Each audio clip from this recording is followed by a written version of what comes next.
Nous bénissons le Seigneur ce matin en Jésus et nous passons à ce temps d'enseignement que nous avons aussi ce matin. Gloire à Dieu. Le titre de notre enseignement ce matin, c'est la possession. Gloire à Dieu. Nous bénissons le Seigneur pour ce titre et que nous aurons le temps de parcourir. Nous allons prendre effectivement en compte en ce moment 1 Corinthiens chapitre 7. Nous allons lire le verset 29 au verset 35. Nous lisons ensemble. Voici ce que je dis, frères. Ce que le temps est court, que désormais ceux qui ont des femmes soient comme n'en ayant pas. Ceux qui pleurent comme ne pleurant pas. Ceux qui se réjouissent comme ne se réjouissant pas. Ceux qui achètent comme ne possédant pas. Et ceux qui usent du monde comme n'en usant pas. Car la figure de ce monde passe. Or, je voudrais que vous fussiez sans inquiétude. Celui qui n'est pas marié s'inquiète des choses du Seigneur, des moyens de plaire au Seigneur. Et celui qui est marié s'inquiète des choses du monde, des moyens de plaire à sa femme. Il y a de même une différence entre la femme et la vierge. Celle qui n'est pas mariée s'inquiète des choses du Seigneur, afin d'être sainte de corps et d'esprit. Et celle qui est mariée s'inquiète des choses du monde, des moyens de plaire à son mari. Je dis cela dans votre intérêt. Ce n'est pas pour vous prendre au piège, c'est pour vous porter à ce qui est bienséant et propre à vous attacher au Seigneur sans distraction. Ici, selon cette lecture, nous avons compris que notre bien-aimé Paul, par le Seigneur, était en train d'expliquer la manière de vivre. Même lorsque nous sommes possesseurs, lorsque nous possédons, la manière de vivre. Il a commencé à partir du verset 29 en disant, voici ce que j'ai dit, frère, c'est que le temps est court. Donc c'est par rapport au fait que le temps est court que je dis ce que je suis en train de vous dire. C'est un peu ça ce que Paul est en train de nous dire. Et donc maintenant, comment on doit se comporter et que vous devez vous comporter parce que le temps, lui, il est court. Il dit ceci. Que désormais ceux qui ont des femmes soient comme n'en ayant pas. Lorsque le temps est court, comme nous sommes dans ce temps court, parce que nous disons le temps est court, pourquoi? Parce que le Seigneur a déjà mis plus de temps que lorsque l'église a commencé, par exemple. Le monde a mis plus de temps avant le Seigneur qu'après le Seigneur. Donc ça signifie que le Seigneur est venu se manifester dans les derniers temps pour pouvoir donc nous donner une certaine façon de vivre. Une façon de vivre qui est centrée sur l'objectif qui est celui qui est le meilleur. Et cet objectif le meilleur, c'est celui d'être ensemble avec le Seigneur pour notre réunion qui vient au jour de son retour pour chercher les saints, ses serviteurs et ses enfants. Et donc, il a pris l'exemple des femmes. Mais nous devons élargir cette compréhension. Parce que lorsque nous lisons le verset 30, il dit ceux qui pleurent comme ne pleurant pas. Dans ce dispositif, non seulement pour les femmes, mais même ceux qui pleurent, vivez comme vous ne pleurez pas. Ça veut dire que vous devez avoir des situations qui vous amènent à pleurer au-dedans de vous-même, qui vous amènent à être perturbés, qui vous amènent à être certainement lésés, à ne pas être très contents. Mais il dit dans tout ça, ne vivez pas comme des gens qui pleurent, comme qu'ils ont un sujet de pleurs, comme ils ont un problème qui les pousse à pleurer, rien de cela. Ceux qui se réjouissent comme ne se réjouissant pas. Maintenant, si vous avez des sources de joie, des réjouissances partout pour votre vie, néanmoins, vivez avec une pensée comme si vous n'étiez pas dans la joie. Amen. C'est une pensée de communauté, une pensée de solidarité, une pensée de prendre en compte aussi les autres. Parce que pendant que vous vous réjouissez, d'autres ont des sources de pleurs, des sources de tristesse, des sources de déception, des sources de frustration. Pendant que vous profitez de la source de réjouissance et la source de joie. Donc, par solidarité, vous, dans votre joie, vous avez une pensée envers eux. Et si ce qui fait votre joie peut être partagé pour apaiser leur peine, leur situation de tristesse, de malheur, de douleur, vous pouvez le faire par ce même moment. C'est en ce temps que justement il parle de ne pas se réjouir. Et Ecclésiaste nous le dit aussi que le cœur des sages est dans la maison de deuil, et le cœur des insensés est dans la maison des joies. Gloire à Dieu. Donc dans la maison de joie, dans la maison de fête, c'est là-bas que le cœur des insensés se trouve. Mais ceux qui sont sages, là où il y a le deuil, leur cœur est là-bas tourné. Ça veut dire que dans leur joie, eux qui n'ont pas de cas de deuil, mais quand effectivement une personne est dans une situation de deuil, il rentre dans cette situation avec cette personne pour pouvoir l'accompagner dans ce moment. Donc il continue, ceux qui achètent comme ne possédant pas. Donc ce n'est pas seulement une histoire de femme et d'homme, que vous êtes mariés ou pas, mais même quand vous achetez, vivez comme vous ne possédez pas. Pourquoi? Parce que lorsqu'on vit comme on possède, en ce moment, on tire le rideau sur la chose, sur notre propriété. Entre nous et notre propriété, on tire un rideau. Et avec que nous et notre propriété, nous sommes d'un côté et les autres de l'autre côté. Comment? Vous avez une maison et vous la possédez comme vous devez la posséder. Qu'est-ce que ça va donner? Ça va donner ce que justement nous sommes en train de voir aujourd'hui. Comme il a été écrit, il dit le premier homme qui a posé les fondations de sa maison et qui en a construit le mur, c'est ce premier homme-là qui a créé les problèmes de division dans la vie. Gloire à Dieu. Mais voyez-vous, justement la possession c'est ça. C'est-à-dire que c'est à moi. C'est par la possession que vous voyez qu'il y a des conflits souvent chez nous, pendant les saisons de pluie surtout. Lorsque le passage et la route principale est inondée et que le passage qui aide à passer, qui aide à circuler de manière plus aisée, se retrouve proche du terrain d'une personne, proche de sa propriété ou même à l'intérieur de son terrain qui peut-être n'est pas clôturé, vous allez voir que les gens ont tendance à mettre des bois, en tout cas d'une manière ou d'une autre, de mettre des obstacles pour ne pas permettre aux uns et aux autres de pouvoir passer par là. Gloire à Dieu. C'est ça la mentalité de quelqu'un qui a acheté et qui possède. Mais si cette personne n'a pas la mentalité de cette personne qui a acheté et qui possède, nous les voyons aussi ces personnes-là. Dans certaines zones, la route est inondée, mais proche de chez cette personne-là, elle ferait un passage aux gens. Elle aménage même, cette personne aménage le passage aux gens. De telle sorte que les autres puissent passer, circuler, même passer par son terrain, sans véritable souci. Ça, c'est des personnes qui gardent cette mentalité de la vie, selon laquelle, même quand elles achètent, elles vivent comme ne possédant pas la chose. Gloire à Dieu. Ça, ce sont les pensées que nous devons comprendre dans la possession. Maintenant, le verset 31 dit « Et ceux qui usent du monde comme n'en usant pas, car la figure de ce monde passe. » Donc, quand vous tenez dur les choses que nous vivons en ce moment, toute la figure de ce monde passe. Gloire à Dieu. Prenons simplement les téléphones portables. C'est remarquable comment les téléphones portables ont changé du début à la fin. Pour ce qui nous concerne, nous ici, par exemple, dans notre contexte, nous avons connu des téléphones tels que des Nokia, avec des séries 3310, des gros téléphones. Nous avons connu les téléphones Nokia après sont revenus avec une qualité un peu plus petite. Nous avons aimé cela et nous avons commencé à voir les téléphones Motorola L8, les L6, les L6 là. Et au fur et à mesure, il y avait aussi Samsung qui était à côté avec beaucoup de qualité. Et Samsung a commencé à amener des téléphones avec des claviers tout courts aussi, qui étaient un peu similaires au 3310, mais qui avaient simplement des clients, ça clientait de temps en temps. N'est-ce pas? Il y avait des arrangements là qu'ils avaient apportés. Et ainsi de suite, nous avons évolué et on s'est retrouvé avec des Samsung qu'on pouvait ouvrir et refermer avec des membranes, disait-il. Ainsi de suite, et jusqu'à on s'est retrouvé dans des téléphones maintenant tactiles, des écrans tactiles. Maintenant, dans des téléphones d'écran tactile, voyez comment les téléphones sont en train d'évoluer. Les premières qualités sont sorties avec les qualités d'aujourd'hui. Il n'y a rien à voir. Gloire à Dieu. Tellement que les qualités antérieures, presque personne n'en veut. Et même si vous pouvez acheter, le coût a vraiment baissé. Gloire à Dieu. Et donc, le visage du monde, vraiment, comme la Bible le dit ici, ça passe. Et c'est les versets qui sont écrits depuis.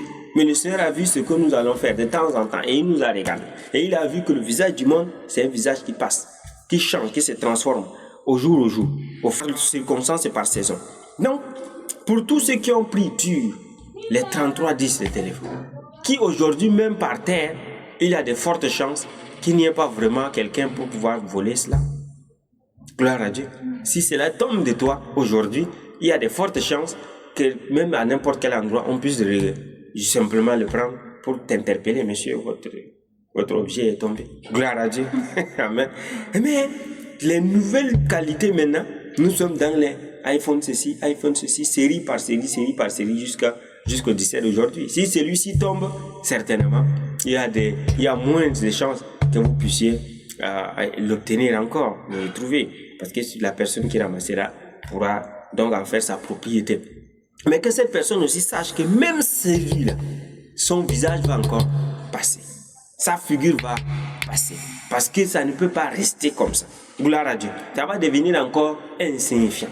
Peut-être d'ici quelques mois, d'ici quelques années. Nous n'en savons pas le terme.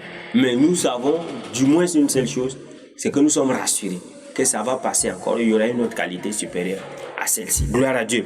Et vous voyez, il est écrit, oh, je voudrais que vous fussiez sans inquiétude, parce que c'est ça l'objectif, que vous ne soyez pas dans les inquiétudes.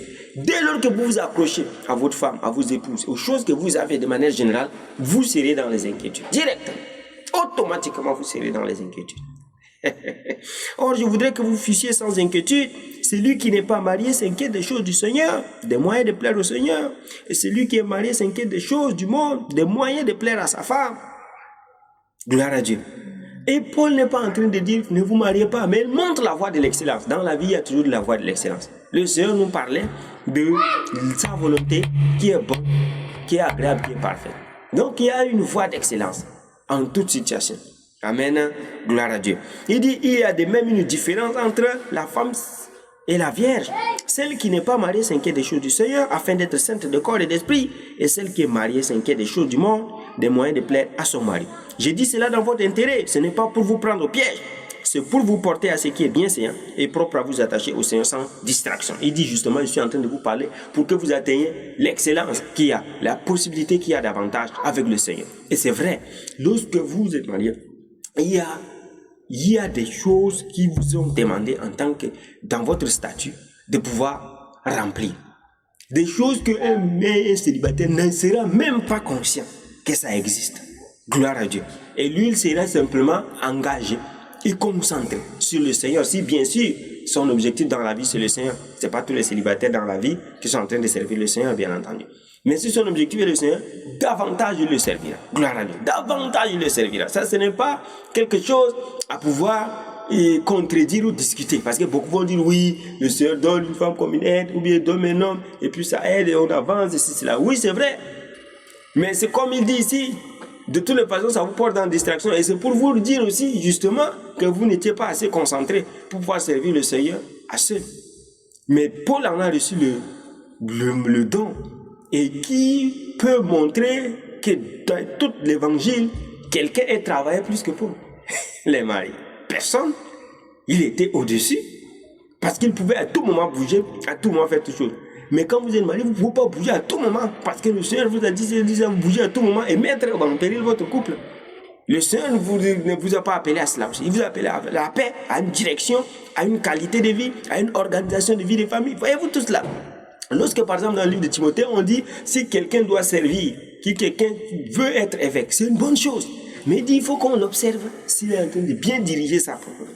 Mais s'il n'a pas de maison, on n'a même plus besoin de regarder s'il est en train de diriger là-bas. On a juste besoin de regarder s'il n'est plus un nouveau converti et s'il est effectivement sobre, s'il est fidèle et s'il est tempérant. Ceci, cela et d'autres critères maintenant. Gloire à Dieu. Et certainement, il avance. Amen. Donc, voyez-vous que ce n'est que cela.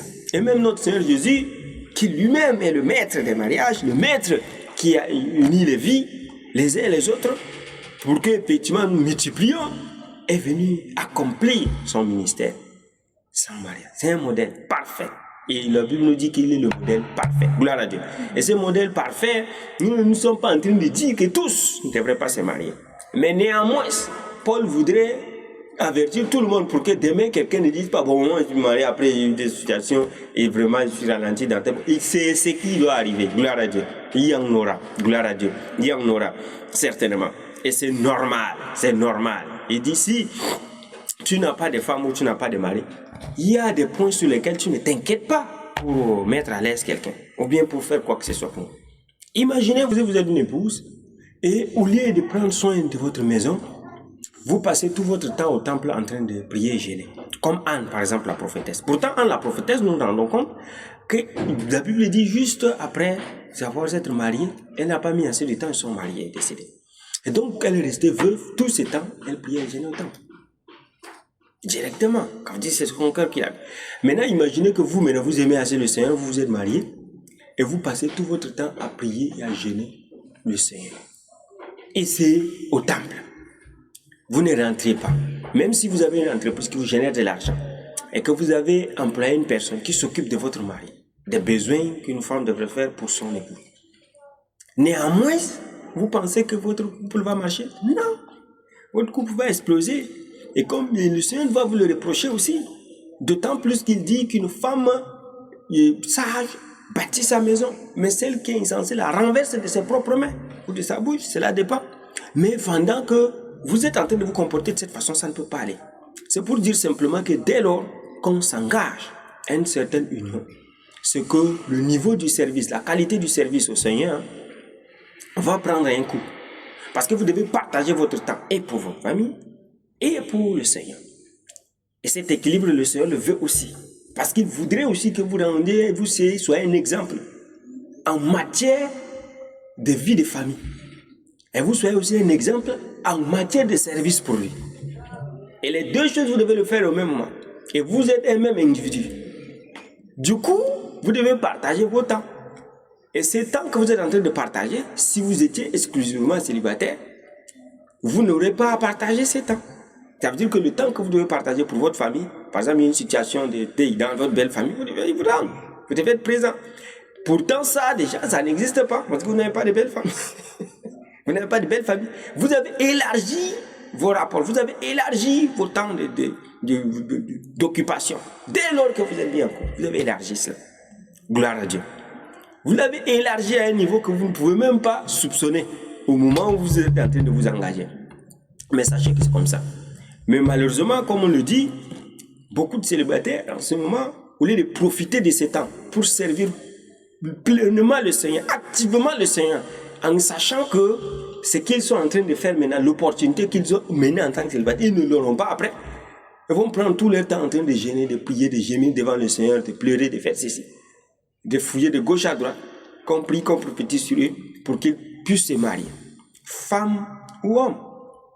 Maintenant, dès lors qu'ils rentrent dans le mariage, ils se rendent compte qu'ils veulent servir le Seigneur. Ce n'est pas qu'ils n'aiment pas le Seigneur. Ils aiment aussi le Seigneur, ils veulent servir le Seigneur, mais ils se trouvent face à une réalité des services qui doivent diminuer. Et c'est tout à fait logique. Et cette logique que Paul est en train de nous dire, dès lors que vous êtes dans cette situation, vous êtes partagés. Vous devez chercher les choses. Normalement, le Seigneur nous dit de ne pas occuper des choses du monde. Mais si vous êtes marié, vous devez regarder aux choses du monde pour plaire à votre mari ou avec votre épouse. Et c'est obligé. Gloire à Dieu. Vous ne pouvez pas vous dérober de cette responsabilité.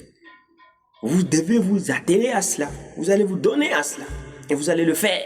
Celui qui ne prend pas soin de sa propre maison est pire qu'un infidèle. C'est ce que dit la Bible. Donc, c'est pour dire simplement, lorsque vous êtes célibataire, est-ce que vous avez la priorité de vouloir chercher où vous allez poser votre tête? Mais supposez vous êtes marié et vous engagez votre femme à dire, bon, même si on n'a pas là où poser notre tête, comme a dit le Seigneur, parce que le Seigneur nous a pas promis la garantie de possession des maisons. Pas du tout. Même lui, Jésus nous a montré un modèle où il n'avait pas là où poser sa tête. C'est ce qu'il nous a dit. Et Timothée nous dit, le contentement est bon et que si nous avons la nourriture et le vêtement, cela nous suffit. Gloire à Dieu. D'ailleurs, nous pouvons le lire 1 Timothée chapitre 6, verset 10. À partir du verset 6, il dit, c'est en effet une grande source de piété, des gains que la piété avec le contentement. Car nous n'avons rien apporté dans le monde, et il est évident que nous n'en pouvons rien emporter. Si donc nous avons la nourriture et le vêtement, cela nous suffira. Donc, si nous avons la nourriture et le vêtement, cela nous suffira. C'est ça les choses pour les qui sont prioritaires. Pour le service de Dieu, ce n'est pas avoir un logement forcément. D'abord, servir le Seigneur, c'est servir en bougeant pour toucher les uns les autres, certainement. Et donc, quand vous le faites de cette façon, vous n'avez pas besoin d'un logement. Mais si vous êtes en couple, vous n'êtes pas comme Paul. Vous avez une épouse. Peut-être vous allez l'engager à dire que bon, de gauche à droite, vous bougez partout où vous trouvez, vous vous logez. Mais lorsque vous allez avoir des enfants, vous ne pouvez pas chaque jour bouger avec vos enfants comme ça, comme des coccinelles, ou comme une tortue qui est avec sa carapace sur tout moment, sur son dos, en train de traîner et en bouger de gauche à droite. Donc vous voyez déjà que les réalités ne sont plus les mêmes. Les réalités ne sont plus les mêmes. Et donc ces réalités qui ne sont plus les mêmes amènent Paul à nous faire comprendre par le Seigneur que la situation des mariés et de ceux qui ne le sont pas est différente. Et donc dès lors que vous n'êtes pas dans cette situation, encore de mariés, vous devez saisir cette opportunité, comme nous l'avons dit précédemment, pour servir le Seigneur avec d'autant plus d'efficacité parce que vous êtes léger, parce que vous avez moins de contraintes qui vous permettent d'avancer, qui vous permettent de pousser, qui vous permettent de célébrer le Seigneur, qui vous permettent de servir le Seigneur. On n'est pas en train de dire que les mariés ne servent pas davantage le Seigneur. Ils le servent et qu'ils disposent tout leur cœur, effectivement, en voulant servir le Seigneur, ils peuvent le servir et pleinement assez, même que le célibataire. Mais si un célibataire consacré, un marié consacré, ce qui est sûr, à la fin, les résultats ne peuvent jamais être le même. Si les deux sont consacrés, les deux sont motivés, les deux sont engagés, les résultats ne seront jamais les mêmes. Là où le marié fera une pause pour pouvoir revenir s'enquérir de la situation de sa famille avant de relancer ou bien avant de continuer, avant d'accélérer, le célibataire n'aura pas une telle pause. Lui n'a que la pause du repos. Pourtant, le marié doit se reposer aussi, doit prendre soin de sa famille aussi. Donc, voyez-vous cette différence. Quand on dit le marié, ça sous-entend aussi la mariée. Et c'est un impératif. Vous devez le faire. Vous devez le faire. Vous devez prendre soin de votre, de la bonne façon d'ailleurs. Gloire à Dieu. Donc, voici donc en quelques mots ce qui concerne cette section que nous étions en train d'éclairer. Corinthiens chapitre 3, versets 21 à 23 nous dit ici que personne donc ne mette sa gloire dans des hommes, car tout est à vous, soit Paul, soit Apollos, soit Céphas, soit le monde, soit la vie, soit la mort, soit les choses présentes, soit les choses à venir. Tout est à vous et vous êtes à Christ et Christ est à Dieu. Gloire à Dieu. Donc, c'est toujours pour nous faire comprendre en ce qui concerne la possession. C'est que nous ne devons pas vivre avec cette pensée que nous avons la chose, nous la gardons, nous faisons assez dur sur ça. Et nous prenons notre possession, ce que nous en avons là, comme effectivement n'appartenant plus à aucune autre personne. Le Seigneur dit, il ne faut pas voir les choses de cette façon. Tout est à vous, c'est vrai. La vie, ce qui est maintenant, ce qui est à venir, tout est à vous. Mais sachez que vous êtes à Christ. C'est très important. Et si vous êtes à Christ, vous vivez comme Christ. Christ vit pour les autres. Gloire à Dieu. Et Christ possède pour les autres, apporte aux autres. Et ce que vous voyez là, quand on parle de possession, il ne s'agit pas simplement des richesses et d'épouses ou des maris, comme nous l'avons dit, ou des maisons, mais même au-delà, les dons que nous avons dans le service de Dieu, les qualités que nous avons, les talents que nous avons. Quand nous lisons le chapitre 4 de 1 Corinthiens, à partir du verset 1, il nous dit ceci: ainsi qu'on nous regarde comme des serviteurs de Christ et des dispensateurs de mystère de Dieu. Verset 2, du reste, ce qu'on demande des dispensateurs, c'est que chacun soit trouvé fidèle. Gloire à Dieu. Donc, ce que j'ai, ce que je possède, les dons que j'ai, la qualité que j'ai, la facilité que j'ai dans le service de Dieu, qu'on me regarde comme des dispensateurs des mystères de Dieu simplement. N'est-ce pas? Je mets à la connaissance des autres les dispensations du mystère de Dieu, la connaissance du mystère de Dieu. Mais dans tout cela, je fais en sorte que je sois trouvé fidèle dans ce que je fais, dans mon service. C'est pas pour que je prends dur le don et je l'utilise à d'autres fins. Non, je l'utilise dans la fidélité, selon le Seigneur. Gloire à Dieu. Voici plus ou moins l'enrichissement qu'on devait apporter à ce titre qu'on a dans cet enseignement de ce matin, intitulé La possession. Que Dieu bénisse et nous nous disposons à toute forme de questions s'il y en a. Amen.